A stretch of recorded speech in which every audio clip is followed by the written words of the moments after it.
আপনি টাকা খাইছেন সেটা তো আমি বলি নাই। আপনি কি আমি বলছি ডেভেলপমেন্ট ওয়ার্কে আপনারা 2 উপজেলায় নিয়ে গেছেন 25 কোটি, তো বৈষম্য বিরোধী আপনি এটা বলছেন? না ওইটাই বলছি। এটা হয়তো মিডিয়াতে পুরোটা হয়তো আসে নাই আর কি, সেটা হইতে পারে।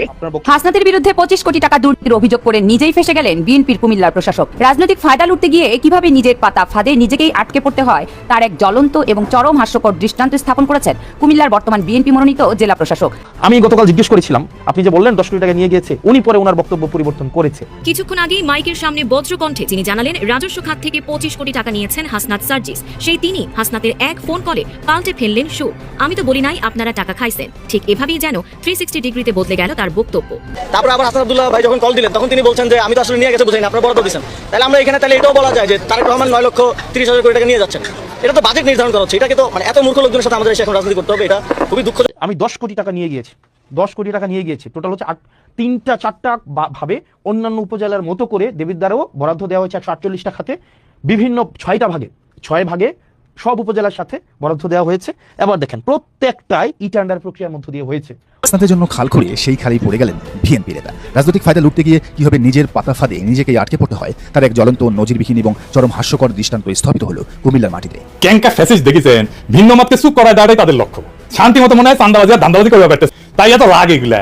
রাজনৈতিক ফায়দা লুটতে গিয়ে কিভাবে নিজের পাতা ফাঁদে নিজেকেই আটকে পড়তে হয় তার এক জ্বলন্ত এবং চরম হাস্যকর দৃষ্টান্ত স্থাপন করেছেন কুমিল্লার বর্তমান বিএনপি মনোনীত জেলা প্রশাসক। বিএনপি ক্ষমতায় আসার পর কি করতেছে, সেই ছাতাটাই আবার মাথায় ধরতেছে। সেই আওয়ামী বয়ান আবার তারা আনতেছে। ভারতের সাথে যে অসম চুক্তি, সেগুলো নিয়ে কথা নাই। আদানি নিয়ে আসুক, ক্যাপাসিটি চার্জ নিয়ে আসুক, সীমান্তে হত্যা নিয়ে আসুক, ট্রানজিট নিয়ে আসুক। তোমরা তৈরি হও, ইনশাআল্লাহ তোমরা পারবা। আমরা তোমাদের সাথে আছি। আমি বরাবর বলি, চুল দাড়ি সাদা থেকে ভুল বুঝবা না, তোমাদের চাইতে আমরা কম যুবক না। আসসালামু আলাইকুম দর্শক, বাংলাদেশের বর্তমান রাজনৈতিক প্রেক্ষাপট নিয়ে আজকের এই ভিডিওটি সাজানো। ভিডিওর শুরুতেই অনেকগুলো ভিডিওর অংশ বিশেষ আপনারা অলরেডি দেখে ফেলেছেন, দেখেই বুঝতে পেরেছেন যে আজকের এই ভিডিওটি কতটুকু গুরুত্বপূর্ণ এবং আকর্ষণীয় হতে চলেছে। সবাইকে বলবো আজকের এই ভিডিওটি আপনাদেরকে ধৈর্য সহকারে দেখতে হবে এবং প্রত্যেকটি বিশ্লেষকের বিশ্লেষণগুলো মনোযোগ সহকারে শুনতে হবে। তাহলেই আজকের এই ভিডিওর সারমর্ম জানতে পারবেন বা বুঝতে পারবেন। তো চলুন তাহলে কথা না বাড়াই, একটা লাইক দিয়ে সবগুলো ভিডিওর বিস্তারিত আলোচনাগুলো শুনে আসি।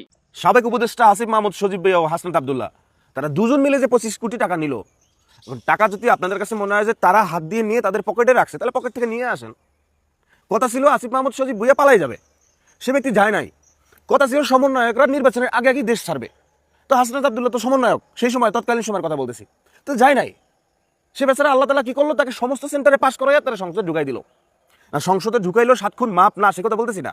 বলতেছি যেহেতু আপনাদের অভিযোগ বা ফটো কার্ডগুলো যেভাবে প্রচার করা হচ্ছে, একদম তৃণমূলের মানুষ যখন দেখে, যখন শোনে একজন প্রশাসকের কাছ থেকে যে সাবেক উপদেষ্টা আসিফ মাহমুদ সজীব ভুইয়া ও হাসনাত আব্দুল্লাহ 25 কোটি টাকা নিয়েছে, একজন 10 কোটি নিয়েছে, একজন 15 কোটি নিয়েছে, এই কথাটা কারে যখন ময়মুরব্বির যায় গ্রামগঞ্জের মানুষের, তখন এই হাসনাত আব্দুল্লাহ এবং আসিফ মাহমুদ সজীব ভুইয়ার তাদের প্রতি যেই প্রেম ভালোবাসা টান, এই জিনিসটা তো তৃণমূলের মানুষের যারা বোঝে না, মানে যারা কোনটা এআই কোনটা অরিজিনাল এটা যারা বোঝে না, যারা দেখলে বিশ্বাস করে, ওই মানুষগুলোর কাছে আপনি যে হাসনাত আব্দুল্লাহকে এবং আসিফ মাহমুদ সজীব ভুইয়াকে যে আপনি দোষারোপ করলেন, খারাপ বানাইলেন, মানহানি করলেন, বিশ্বস্ততার জায়গা তাদের কাছে যে ভেঙে দিলেন, এটা কি হবে না? আমার প্রথম কথা হচ্ছে যে রাজস্ব খাত থেকে যদি হাসনাত আব্দুল্লাহ এবং আসিফ মাহমুদ সজীব ভুইয়া টাকা নিয়েই থাকে, তাহলে তারা তো দেশে আছে ভাইজান, তারা তো বাংলাদেশে আছে, কুমিল্লা ঢাকা মিলেই তো আছে তারা।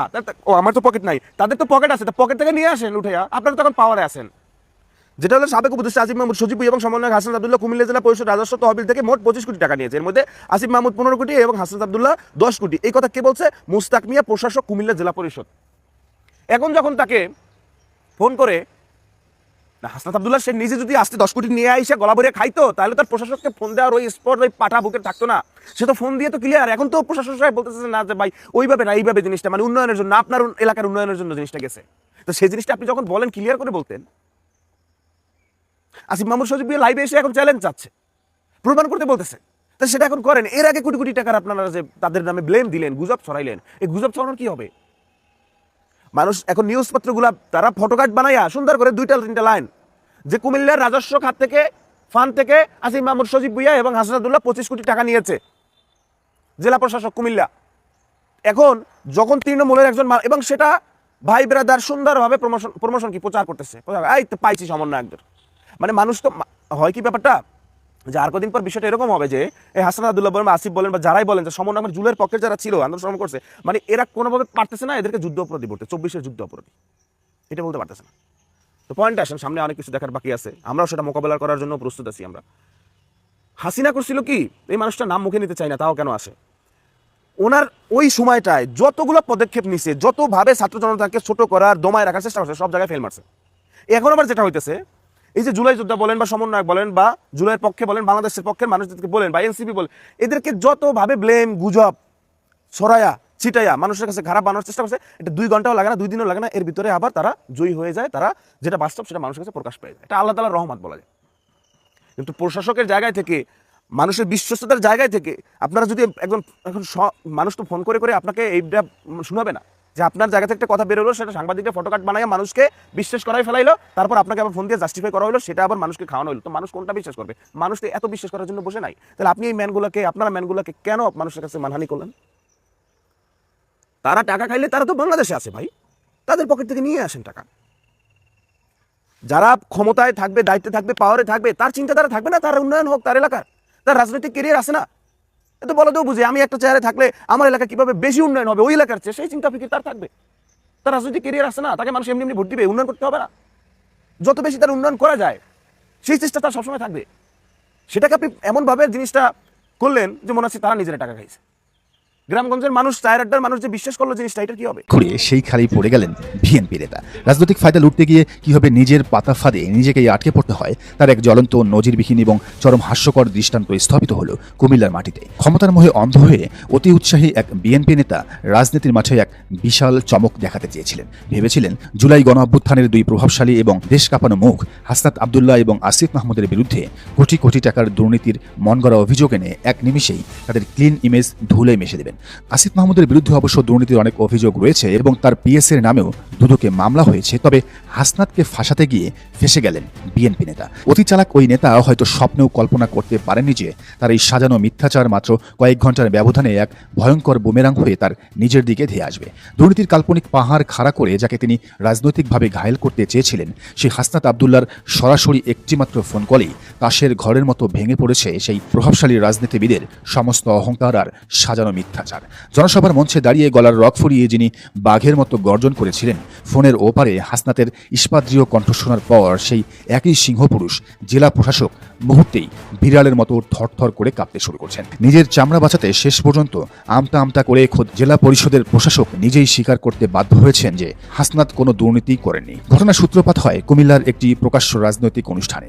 বর্তমান নির্বাচিত সরকারের অর্থাৎ প্রধানমন্ত্রী তারেক রহমানের গুণগান গাইতে গিয়ে এবং দলের শীর্ষ নেতাদের চোখে নিজের নম্বর বাড়াতে গিয়ে কুমিল্লার এই বিএনপি মনোনীত জেলা পরিষদের প্রশাসক চরম মাত্রায় অতি কথনের শিকার হন। তিনি ক্ষমতার চেয়ারের দেমাগে বুঁদ হয়ে কোনো প্রমাণ ছাড়াই প্রকাশ্য জনসভায় মাইক ফাটিয়ে অত্যন্ত আত্মবিশ্বাসের সাথে ঘোষণা করেন, মুরাদনগরের যে আসিফ মাহমুদ ছিল ও 15 কোটি টাকা নিয়ে গেছে, যেটা আমাদের জেলা পরিষদের নিজস্ব রাজস্ব খাতের টাকা। আর এই হাসনাত আব্দুল্লাহ নাকি নিয়ে গেছে 10 কোটি টাকা। এখানেই শেষ নয়, তিনি অন্তর্বর্তীকালীন সরকার এবং বৈষম্য বিরোধী ছাত্র আন্দোলনের সমন্বয়কদের চরিত্র হননের এক নগ্ন খেলায় মেতে ওঠেন। অত্যন্ত ক্ষোভের সুরে তিনি মাইকে বলেন, ওই সরকারের একটা চরিত্র ছিল, ওরা সমন্বয়ের নামে চারদিকে শুধু লুটপাট করেছে, বিভিন্ন জায়গায় তারা হেন কোনো কাজ নেই যা করেনি। বিশ্লেষকদের মতে এই বিএনপি নেতার বক্তব্যের পেছনের মনস্তত্ত্বটি ছিল অত্যন্ত সুগভীর এবং সুপরিকল্পিত। বর্তমান নির্বাচিত সরকারের প্রধান তারেক রহমানের বন্দনা করতে গিয়ে তিনি মূলত সাধারণ মানুষকে এটা বোঝাতে চেয়েছিলেন যে পূর্ববর্তী অন্তর্বর্তীকালীন সরকার এবং তাদের সমন্বয়করা দেশের অর্থনীতিকে লুটে পুটে ধ্বংস করে দিয়ে গেছে। আর সেই ধ্বংসপ্রাপ্ত অর্থনীতিকে পুনরুদ্ধারের গুরুদায়িত্ব এখন একচ্ছত্রভাবে তারেক রহমানের কাঁধে। নিজ দলের শীর্ষ নেতার সামনে নিজের অন্ধ আনুগত্য প্রমাণ করতে এবং নিজের প্রমোশনের পথ সুগম করতে তিনি এমন সস্তা এবং ভিত্তিহীন প্রোপাগান্ডার আশ্রয় নিয়েছিলেন। তিনি ভেবেছিলেন জেলা পরিষদের প্রশাসকের মতো একটি সর্বোচ্চ প্রশাসনিক চেয়ারে বসে এমন একটি মারাত্মক অভিযোগ ছুড়ে দিলে দেশের সাধারণ মানুষ হয়তো অন্ধের মতো সেটা বিশ্বাস করে নেবে। কিন্তু এই অতি উৎসাহী বিএনপি নেতা একটি বড় বিষয় ভুলে গিয়েছিলেন।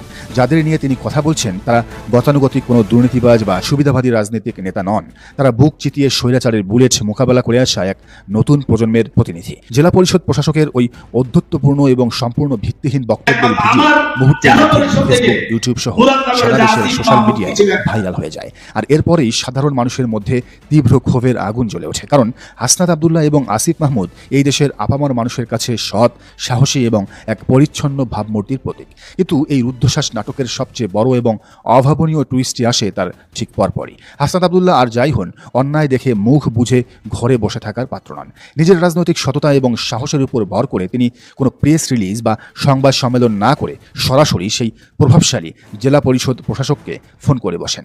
ফোনের অপর প্রান্তে যখন হাসনাতের গম্ভীর কণ্ঠ ভেসে আসে, তখন জেলা পরিষদ প্রশাসকের যে করুণ অবস্থা হয়েছিল তা যে কোনো পলিটিক্যাল থ্রিলারের ক্লাইম্যাক্সকেও হার মানাবে। হাসনাত অত্যন্ত দৃঢ় এবং কাঠ গলায় তার কাছে জানতে চান কেন তিনি জনসভার ওই মঞ্চে দাঁড়িয়ে এমন জঘন্য মিথ্যা কথাগুলো বললেন, কোন তথ্যের ভিত্তিতে তিনি তাদের নামে 25 কোটি টাকা লুটপাটের অভিযোগ তুললেন।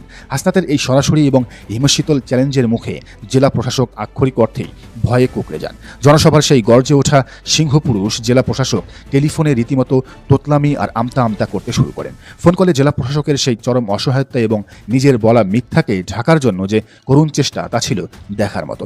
তিনি তখন সুর 180 ডিগ্রি পাল্টে হাসনাতকে বলেন, না না না না, সব খাত মিলে আমার জেলা পরিষদের মাধ্যমে আপনার এলাকায় গেছে। আমি যেটা বলতে চাইছি যে আপনারা বৈষম্য বিরোধী আন্দোলন করেছেন, এখন আপনার উপজেলাতে গেছে প্রায় 10 কোটির কাছাকাছি, আর ওইখানে অর্থাৎ আসিফ মাহমুদের এলাকায় গেছে 15 কোটি। আপনি টাকা খাইছেন বা দুর্নীতি করছেন সেটা তো আমি বলি নাই, একটু ভেবে দেখুন। জনসভার মঞ্চে যিনি মাইক ফাটিয়ে বলেছিলেন যে হাসনাত আসিফরা সমন্বয়ের নামে 25 কোটি টাকা নিয়ে গেছে বা লুটপাট করেছে, তিনি ফোনের ওপারে ধরা খেয়ে বলছেন যে ওই টাকা মূলত হাসনাত এবং আসিফের নিজ নিজ উপজেলায় ডেভেলপমেন্ট বা রাস্তাঘাট, স্কুল কলেজের উন্নয়নমূলক কাজের জন্য সরকারিভাবে বরাদ্দ করা হয়েছিল। হাসনাত যখন ফোনে তাকে আরও চেপে ধরেন এবং বলেন যে তিনি তো জনসভায় সরাসরি চুরির ইঙ্গিত দিয়ে কথা বলেছেন, তখন জেলা প্রশাসক সম্পূর্ণ ভুল পাল্টে বলেন, আমি বলছি যে ডেভেলপমেন্ট ওয়ার্কে আপনারা 2 উপজেলায় নিয়ে গেছেন 25 কোটি। আমি মিন করতে চাইছি এটাই, এটা হয়তো মিডিয়াতে অন্যভাবে এসেছে। অর্থাৎ তিনি বলতে চাইলেন তিনি শুধু বরাদ্দের কথা বলেছেন, হাসনাত আব্দুল্লাহ দুর্নীতি করেছেন কিনা তা তিনি মিন করতে চাননি। অথচ তার ভাষণের অডিও এবং ভিডিওতে পরিষ্কার শোনা গেছে তিনি অত্যন্ত আক্রমণাত্মক সুরে তাদের চোর এবং লুটেরা সাব্যস্ত করে কথা বলেছিলেন। এই পুরো ঘটনাটি বাংলাদেশের নোংরা রাজনৈতিক সংস্কৃতিতে একটি বিশাল এবং ঐতিহাসিক বার্তা দিয়ে যায়। অতীতে আমরা দেখেছি কোনো রাজনৈতিক নেতার বিরুদ্ধে দুর্নীতির অভিযোগ উঠলে তারা বড় বড় কথা বলেন, কিন্তু কখনোই অভিযোগকারীর মুখোমুখি দাঁড়িয়ে জবাব চাওয়ার সাহস পান না, কারণ তাদের নিজেদের ভেতরের চোরের মন সবসময় পুলিশ কাঁপে। কিন্তু হাসনাত আব্দুল্লাহ প্রমাণ করে দিলেন, যখন একজন নেতার ইমেজ আয়নার মতো পরিষ্কার থাকে, যখন তার চরিত্রে দুর্নীতির কোনো কালিমা থাকে না, তখন সে রাষ্ট্রযন্ত্রের যে কোনো বড় কর্মকর্তার কলার ধরে জবাব নেওয়ার ক্ষমতা রাখেন। হাসনাত যদি সত্যি 1 টাকারও দুর্নীতি করতেন, তবে তিনি কখনোই একজন জেলা প্রশাসককে সরাসরি ফোন করে জবাবদিহি চাওয়ার এই দুঃসাহস দেখাতেন না। একদিকে জনসভার মঞ্চে দাঁড়িয়ে গলার রক ফুলিয়ে 25 কোটি টাকার দুর্নীতির কাল্পনিক গল্প ফেদে সস্তা হাততালি কুড়ানোর চেষ্টা, আর অন্যদিকে হাসনাতের একটিমাত্র ফোন করেই ভয়ে কেঁপে উঠে আপনি টাকা খাইছেন তা তো আমি বলি নাই বলে আমতা করা। বিএনপি নেতার এই দ্বিমুখী এবং মেরুদণ্ডহীন রূপ আজ ঢাকাসহ পুরো দেশের মানুষের সামনে পরিষ্কার।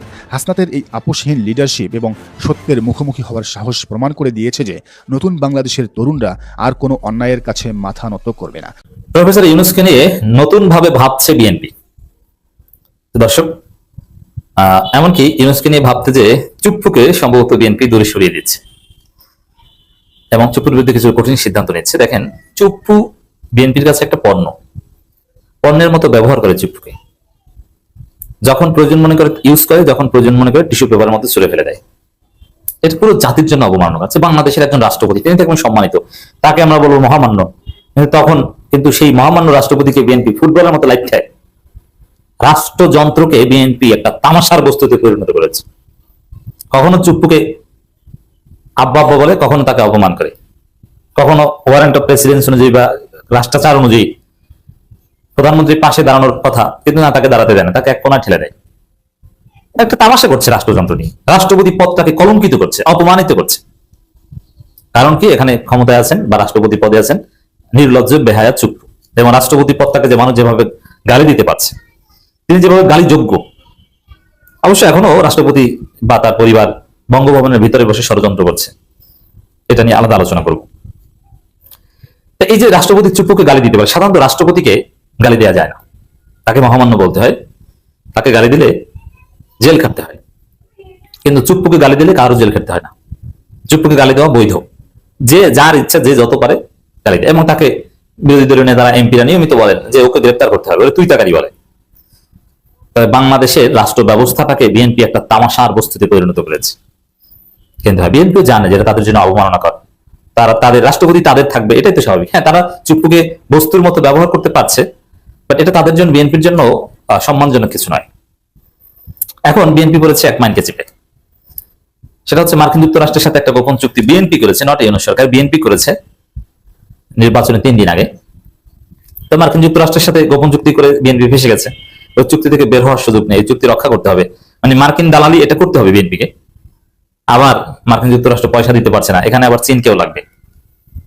এই সংকট নিরসনে ইউনূসের প্রয়োজনীয়তা আরো গভীরভাবে অনুভূত হচ্ছে বিএনপির কাছে। একদিকে মার্কিন যুক্তরাষ্ট্রের সাথে দালালিত্ব বজায় রাখার জন্য খলিল রহমান তো আছেই, তো মার্কিন যুক্তরাষ্ট্র থেকে শুরু করে পুরো পশ্চিমাদের দালালিত্ব বজায় রাখার জন্য এখন ইউনেস্কো লাগবে বিএনপির। বিএনপি দেখছে, বিএনপির চিন্তা এটা যে আমরা একদম চীনপন্থী হলে টিকা যায় না, টিকতে পারবে না, ব্যালেন্স করতে হবে। এর মানে আমরা মার্কিন দালালিও করবো, আবার চীনের ইন্টারেস্টও, ইন্ডিয়ার ইন্টারেস্ট মাইনাস করে আমরা দিব।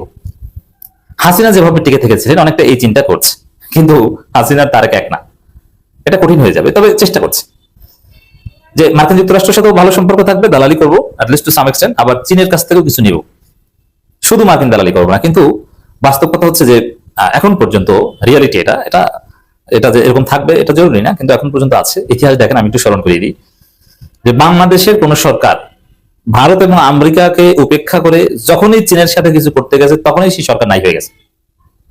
জাস্ট শেখ হাসিনার দিকে তাকান, শেখ হাসিনা যখন চীন সফরে গেছিল তখন ভারতকে রাগিয়ে গিয়েছিল এবং ভারত শেখ হাসিনাকে কিছুটা হলেও অপমানিত করেছিল এবং ভারতকে উপেক্ষা করে চীনের সাথে কিছু একটা করার চেষ্টা করেছিল। ভারত এবং আমেরিকা দুই দলেই কিছুটা অসন্তুষ্ট ছিল শেখ হাসিনার সেই চীন সফরে, কিন্তু শেখ হাসিনা চীন সফরে গিয়েছিল, যদিও চীন সফর সফল হয়নি। এসেছে, আসার পরে সংবাদ সম্মেলনে রাজাকার নাতিপুতি বলেছে ক্ষমতা শেষ হয়ে গেছে। আবার সেই ইউনূস সরকারও কিন্তু প্রফেসর ইউনূস চীন সফরে গিয়েছিলেন। অনেকে বলছেন যে প্রফেসর ইউনূস যদি চীন সফরে না যেতেন তাহলে হয়তো বা ইউনূস সব সংস্কার প্রক্রিয়া শেষ করে তার পছন্দ মতো সময় নির্বাচন দিতে পারতেন, কিন্তু নির্বাচন দিতে হয়েছে বিএনপির পছন্দ মতো সময়, বিএনপির পদ্ধতিতে। চীন সফরে গেলে বাংলাদেশের যারা যান তারা ক্ষমতায় থাকতে পারে না, বিশেষ করে ভারত এবং যুক্তরাষ্ট্রের প্রেসক্রিপশন ছাড়া যদি যায়। আবার খালেদা জিয়ার ক্ষেত্রে সেম, সেই চীন সফর সংক্ষিপ্ত করে তাকে আসতে হয়েছে এবং চীন সফরে যাওয়ার পরেই বাংলাদেশে জেএমবির বোমা হামলা, এক পর্যায়ে তার ধারাবাহিকতা 111 এবং 17 বছরে বিএনপির বিপদ। এটা কিন্তু একটা রিয়ালিটি, বাংলাদেশে এটা ঘটে এবং এটাকে ব্যালেন্স করতে চাচ্ছে বিএনপি সরকার যে না, চীন যাবো, তারেক রহমান আমি যাবো, কিন্তু আমি বিপদে পড়বো না। মার্কিন যুক্তরাষ্ট্রের সাথে যে চুক্তিও ঠিক রাখবো, একটা মাঝামাঝি ব্যালেন্স করে চলবো, মধ্যমপন্থা অনুসরণের চেষ্টা করবো। হ্যাঁ, মধ্যমপন্থাই ফরেন পলিসি হওয়া উচিত, যুক্তরাষ্ট্রকে একদম ওভারলুক করা এটাও ঠিক না, আবার একদম চীনপন্থী ওটাও ঠিক না। আমরা কিন্তু যুক্তরাষ্ট্রের সাথে বা ভারতের সাথে সম্পর্ক ন্যায্যতার ভিত্তিতে হতে হবে, কোনো গোপন চুক্তির ভিত্তিতে তাবেদারি সম্পর্ক না। দর্শক আশা করি সবগুলো ভিডিও দেখেছেন এবং সকল বিশ্লেষকদের বিশ্লেষণগুলো মনোযোগ সহকারে আপনারা শুনেছেন।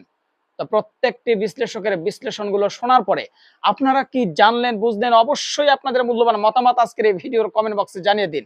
আর হ্যাঁ, পারলে ভিডিওটি শেয়ার করে সবাই দেখার সুযোগ করে দিন।